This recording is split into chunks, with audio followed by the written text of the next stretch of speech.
What is the best credit card setup that you could have to maximize your spend and earn you the most amount of points? Well, that answer will vary from person to person, but today I will cover the legendary Chase Trifecta and the new and powerful Capital One Duo. We will cover why the Chase Trifecta is such a staple in the credit card world, along with why the Capital One Duo might have a shot at dethroning Chase in the future. Either way, both setups are great to have, and I want to show you the pros and cons of each so you can make an educated decision on which strategy will work better for you. And to start things off, let's discuss what credit cards make up both the Chase Trifecta and the Capital One Duo. The Chase Trifecta primarily consists of the $95 annual fee Chase Sapphire Preferred, no annual fee Chase Freedom Flex, and no annual fee Chase Freedom Unlimited.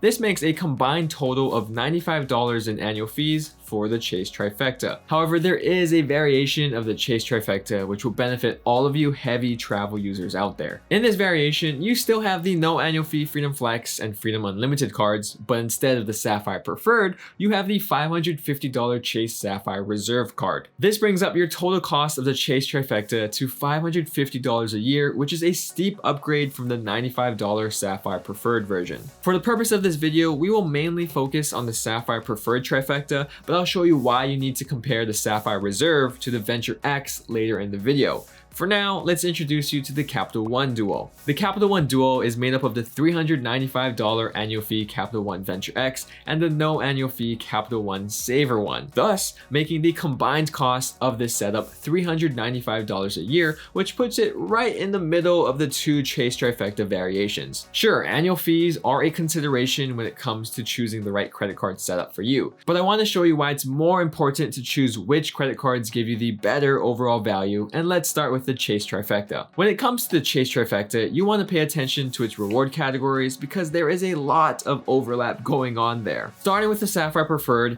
this card will earn you 5x total points on travel purchased through the Chase Ultimate Rewards portal. Some of the travel things you could buy there are flights, hotels, rental cars, cruises, activities, and vacation rentals. And if you don't want to book travel through the Chase portal, you will still earn 2x points on those purchases. This 2x travel category is extremely flexible and will include purchases such as toll booths, ride shares, public transportation, and parking garages. A lot of Chase users love their travel reward category because of how many options you have to choose from. So if you are the type of person to spend a lot on public transportation, then this category can come in handy. Another reward category that you would use a lot is the 3x points you earn on dining. This does include delivery services, takeout, and dining out. Or if you prefer buying groceries online for pickup or delivery, then the Sapphire Preferred will also earn you 3x points on those transactions as well. Meal kit delivery services are included for the 3x multiplier. Unfortunately though, this category does not cover Target, Walmart, and wholesale club purchases. Then lastly, the Sapphire Preferred gives you 3x points on select streaming services, which include popular sites like Apple Music, Disney+, Hulu, Netflix, and Spotify. Now let's talk about the reward categories on the Freedom Flex and Freedom Unlimited, because this is where you will start to see the overlapping categories. Believe it or not, but both of these cards have 4 reward categories each, but they share 3 of those categories. With both cards, you'll earn 5% on travel purchased through Chase Ultimate Rewards, 3% on dining at restaurants, and 3% on drugstore purchases, which means those two cards are almost the exact same except for that one unique category. The unique category on the Freedom Unlimited is that you'll earn 1.5% back on all purchases, and the unique category on the Freedom Flex is you'll earn 5% back on different rotating categories like gas stations, grocery stores, etc. every quarter. The rotating categories on the Freedom Flex are usually pretty good. For example, for July to September of 2023, you'll receive 5% back on gas station, electric vehicle charging, and select live entertainment purchases. However, like you just saw, the Freedom Flex and Freedom Unlimited are not that different from each other. They have so many overlapping reward categories. And the problem only gets worse when you bring back the last card in the Chase Trifecta, which is the Sapphire Preferred. Because as you can see here,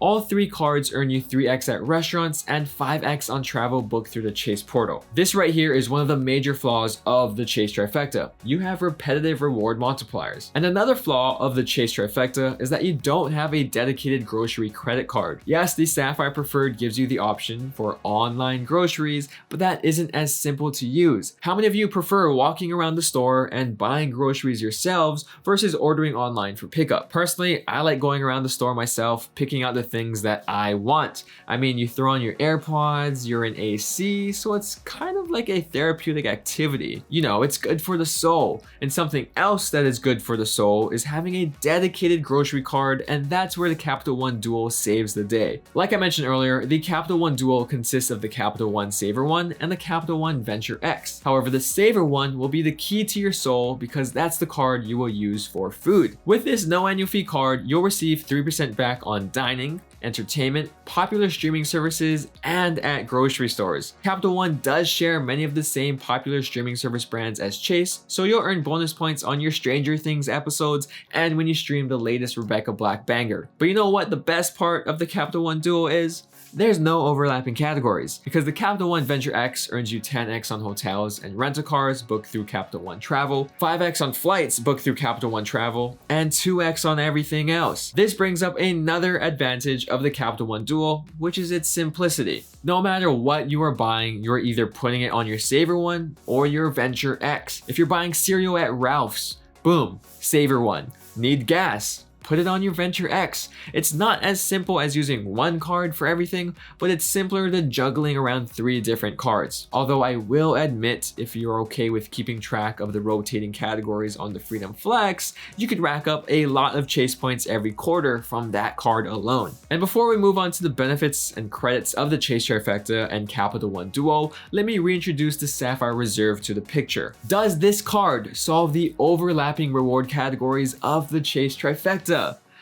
Not exactly. The Chase Sapphire Reserve gives you 5x on flights through Chase Ultimate Rewards, 10x on hotels and car rentals through Chase Ultimate Rewards, 3x on dining, 3x on travel, and 10x on Chase dining purchases with Ultimate Rewards. If you have this card in your Trifecta setup, you'll see slightly different categories and slightly higher reward multipliers. However, even though this card costs over $500 a year, you still get the same dining category as the no annual fee Freedom cards. Come on, Chase, you couldn't at least bump that multiplier up to 4x instead of 3x? I guess instead of focusing on the reward categories, they decided to put more emphasis on the benefits, credits, and value of their points, which we will cover next. The value of the benefits and credits of the Chase Trifecta depend on if you use the Sapphire Preferred or the Sapphire Reserve. The Sapphire Preferred gives you an annual $50 hotel credit when you book through the Chase portal.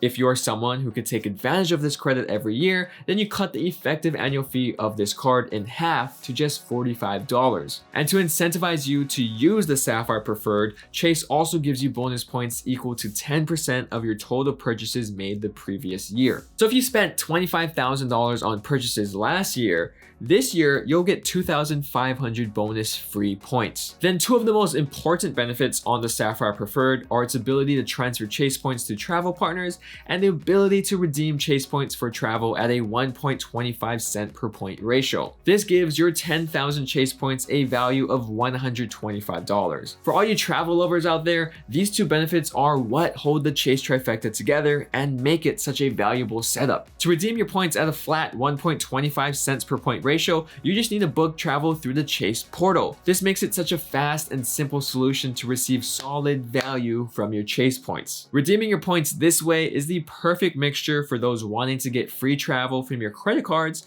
while not having to deal with the mess of transferring to travel partners. However, let's talk about the mess of transferring to travel partners because that's actually where you can get the most value from your Chase points. With the Sapphire Preferred, you can transfer Chase points to a travel partner at a 1-to-1 ratio. Some of the more notable travel partners with Chase are Hyatt, JetBlue, United, Southwest, and British Airways. This is where you can get around a value of 2 cents per point for every Chase point you have, which makes 10,000 Chase points equal to $200. But where the Chase Trifecta shines over the Capital One Duo is that they're a partner with Hyatt, whereas Capital One is not. Hyatt is notorious for providing great redemption value for their points, almost as high as 3 cents per point on average. Then the question you want to ask yourself though is, do you even stay at Hyatt's? Or would you stay at Hyatt's? If your answer is no to both of those questions, then the Chase Trifecta doesn't have as much of an edge, doesn't have much of a kick pick for you over the Capital One Duo. Besides that, the Sapphire Preferred also has limited partner benefits such as earning 5x points on Lyft rides through March 31st, 2025. 6 months of a complimentary Instacart Plus membership along with $15 in Instacart statement credits every quarter, a 1-year complimentary membership for both DoorDash and Caviar, and a $10 monthly statement credit from GoPuff until December 31st, 2023. Then surprisingly, both Chase Freedom cards have a few limited time partner benefits as well. Those cards will both give you complimentary 3 months of Dash Pass, 5% cash back on Lyft rides through March 31st, 2025, and 3 months of a complimentary Instacart Plus membership along with $10 in Instacart statement credits every quarter. However, since the Freedom Flex is a MasterCard World Elite card, it will also give you a $5 Lyft credit if you take 3 or more Lyft rides in the calendar month, a $5 Fandango reward when you spend $20 or more on Fandango, and a complimentary 1-year ShopRunner membership. Those aren't too bad of perks for the Chase Trifecta, but if you want even more valuable benefits and credits, you would need to swap out the Chase Sapphire Preferred for the Chase Sapphire Reserve. With the $550 Sapphire Reserve, you will now receive an annual $300 travel credit that can be used on virtually any travel purchase. This includes Airbnbs, ride shares, flights, you name it. You'll also receive 1.5 cents per point in value when you redeem your Chase points for travel through the portal. And to make your travel experience even better, the Sapphire Reserve gives you global entry or TSA PreCheck or Nexus fee credit, and a complimentary Priority Pass membership that gives you access to not only hundreds of airport lounges around the world,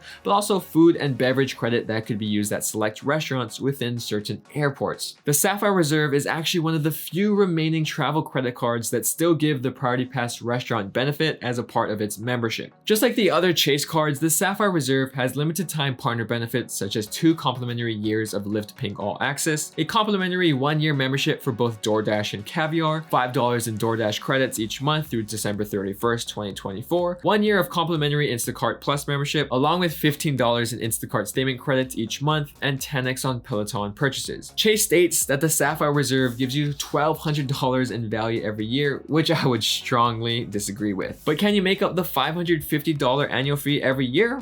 Yes, I think you can. Lastly, the Sapphire Reserve gives you the same amazing access to Chase's travel partners so that you can get the most value from your points. And one important fact to keep note of is that you can combine all of your Chase points into your Sapphire Preferred or Sapphire Reserve accounts. That way, the points you earn on other cards of the Trifecta, like the Freedom Unlimited and Freedom Flex, can still be used for those high-value travel redemptions. With all of those amazing travel benefits and credits, how can the Capital One Duo compete with all that? Well, I'll show you. Starting with the no annual fee Capital One Savor One, you'll receive 10% back on Uber and Uber Eats purchases and a free Uber One membership until November 14, 2024. That's the only real benefit of the Savor One, but it just makes it an even stronger food card than it already is. Actually, I guess another small benefit of the Savor One is that it has no foreign transaction fees, which is pretty awesome for a no annual fee card. Just for reference, both the Chase Freedom Flex and Freedom Unlimited have foreign transaction fees. Then moving on to the Venture X,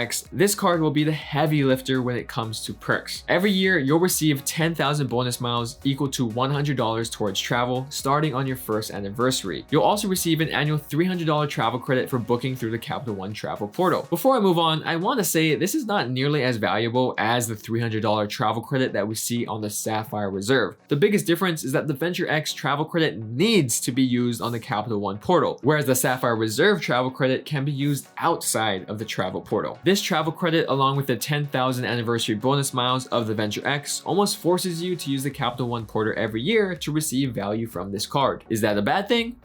Yes and no. If you already use the Capital One portal or wouldn't mind using it, then this isn't really a problem for you. In fact, you can make your money back every year by using those 2 perks alone. It's so easy to break even with the Venture X card. However, if you are the type of person to stay away from travel portals altogether, then you have to be careful of the Venture X. Some of the reasons why you may not use travel portals are because sometimes they're more expensive than if you book directly, and because it's a headache to deal with any changes or hiccups with your reservation once you book it on the portal. Well, going back to the brighter side of things, the Venture X gives you access to airport lounges with a complimentary Priority Pass membership and complimentary access to Capital One lounges. This Priority Pass membership used to give you restaurant credit like the Sapphire Reserve, but Capital One has recently removed that benefit, which is a bummer. And so far, there's only one Capital One lounge in the world, which is in Dallas, Texas. Although that lounge has to be one of the nicest lounges out there. This card also gives you up to 4 additional authorized users at no extra cost, cell phone protection, and Hertz President Circle status. The free authorized users benefit is clutch because every cardholder of the Venture X can only bring up to 2 guests to an airport lounge. For example, if you're traveling with 2 card members, you could bring a total of 6 people, including the cardholders, into the lounge. Whereas if you only had 1 cardholder, you could only bring up to 3 people, including that cardholder. This is a great option for people who travel with their family. Then just like with Chase with Capital One, you can transfer your points to one of their travel partners to redeem your points for the maximum amount of value. Some of Capital One's partners include British Airways, Flying Blue, Singapore Airlines, and Turkish Airlines. However, Capital One points aren't as easy to use as Chase points, so they're valued at only around 1.5 cents per point. So 10,000 Capital One points are valued at $150. And yes, you can combine your Capital One points from your Savor One and Venture X cards. So at the end of the day, is the Chase Trifecta or Capital One Duo better for you? First off, the Chase Trifecta with the Sapphire Reserve is the more fair comparison for the Capital One Duo. With those cards, we're looking at a $550 Chase setup versus a $395 Capital One setup, while both setups have premium travel card benefits and perks. Then you have the Chase Sapphire Preferred Chase Trifecta with its low total cost of $95 a year and basically no travel benefits. So if you want to get into the credit card game and use points for free travel, start with the Sapphire Preferred Chase Trifecta. But if you want more travel benefits, then you could start looking at the Capital One Duo and the Chase Sapphire Reserve Trifecta. From there, think to yourself, are you ever going to book through a portal? If not, go with the Chase setup. You don't have to book with a travel portal. Personally, I look at the 2 setups like this. The Capital One Duo is easier to break even with. All you need to do is use 2 benefits every single year. On the other hand, the Chase Sapphire Reserve Trifecta is easier to get ahead with. That's because if you transfer your points to Hyatt, you'll receive lots of redemption value. Or if you fly domestically a lot, you can transfer your points to United, Southwest, or JetBlue for simple to use free flights. The reward multipliers are better on the Capital One Duo, but Chase points are more valuable and easier to use than Capital One points. I think the moral of the story here is there is never really one right answer. It depends what you want from each credit card. Other than that, I hope this video was able to help you guys out, and thank you guys so much for watching. I'll see you in the next one. Shoots.